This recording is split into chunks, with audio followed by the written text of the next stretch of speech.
ഇക്കാര്യത്തിൽ വ്യക്തമായിട്ടുള്ള ഒരു നിർദ്ദേശം വരുന്നത് മറ്റ് GCC രാജ്യങ്ങളിൽ നിന്നൊന്നും ഇതുപോലെ കുടുങ്ങിക്കിടക്കുന്ന യാത്രക്കാർ എന്ത് ചെയ്യണമെന്നുള്ള കാര്യത്തിൽ സർക്കാർ തലത്തിൽ ഒരു നിർദ്ദേശം വന്നിട്ടില്ല. ഏറ്റവും പ്രധാനം ഇന്നിപ്പോൾ UAE വ്യോമയാന മന്ത്രാലയവും വിമാന കമ്പനികളും ഒക്കെ യോഗം ചേരുകയും കാര്യങ്ങൾ നിരീക്ഷിക്കുകയും ഒക്കെ ചെയ്തിരുന്നു. വ്യോമയാന മന്ത്രാലയം വ്യക്തമാക്കുന്ന കാര്യം ഏറ്റവും പ്രധാനമാണ്. ഈ ഘട്ടത്തിൽ വിമാന സർവീസ് നടത്തുക എന്ന് പറയുന്നത് യാത്രക്കാരുടെ ജീവന് തന്നെ അപകടം വരുത്തി വെക്കുന്നതോ അല്ലെങ്കിൽ ഒട്ടും സുരക്ഷ ഉറപ്പാക്കാൻ കഴിയാത്തതോ ആയിട്ടുള്ള കാര്യമാണ്.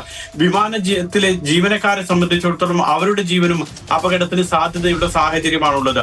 അതുകൊണ്ട് തന്നെ ഇപ്പോൾ വിമാന സർവീസുകൾ പുനരാരംഭിക്കുന്നില്ല എന്ന് വ്യോമയാന മന്ത്രാലയം വ്യക്തമാക്കുന്നുണ്ട്. UAE നിന്നൊക്കെ ഇന്ന് പ്രാദേശിക സമയം 3 മണിക്ക്, നമ്മുടെ സമയം ഇന്ത്യൻ സമയം 4:30 സർവീസ് ആരംഭിക്കേണ്ടതായിരുന്നു. പക്ഷേ Ittihad Airways, Emirates, fly Dubai, air Arabia തുടങ്ങിയിട്ടുള്ള എല്ലാ വിമാന കമ്പനികളും സർവീസ് നടത്തുന്നില്ല. ഇനി ഒരു അറിയിപ്പ് ഉണ്ടാകുന്നതുവരെ സർവീസ് നിർത്തിവെച്ചിരിക്കുന്നു എന്നാണ് ഈ കമ്പനികളൊക്കെ അറിയിക്കുന്നത്.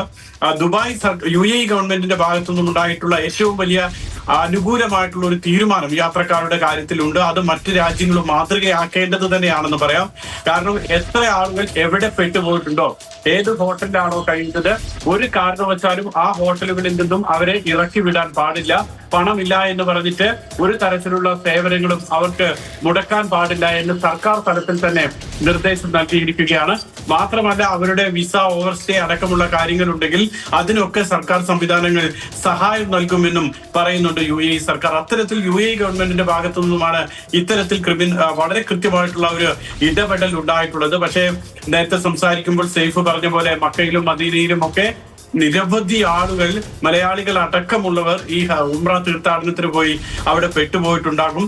അപ്പോൾ കൃത്യമായി ഇത്രയും ആളുകളെയൊക്കെ കണ്ടെത്തി അവർക്കൊക്കെ സഹായം എത്തിക്കുക എന്ന് പറയുന്നത് സ്വാഭാവികമായും ഒരു സർക്കാർ സംവിധാനത്തിനെ സംബന്ധിച്ച് കൂടുതൽ സമയം വേണ്ടി വരും. നമ്മുടെ അവിടെയുള്ള പ്രവാസി സംഘടനകൾക്കാണ് ഇക്കാര്യത്തിൽ കൃത്യമായി ഇടപെടാൻ കഴിയുന്നതും സഹായം ഉറപ്പാക്കാൻ കഴിയാവുന്നതും. അതാണ് പ്രവാസി സംഘടനകൾ ഈ ഘട്ടത്തിൽ ചെയ്യേണ്ട ഒരു ഉത്തരവാദിത്വം എന്നും കൂടി തോന്നുന്നു. ആര്യ.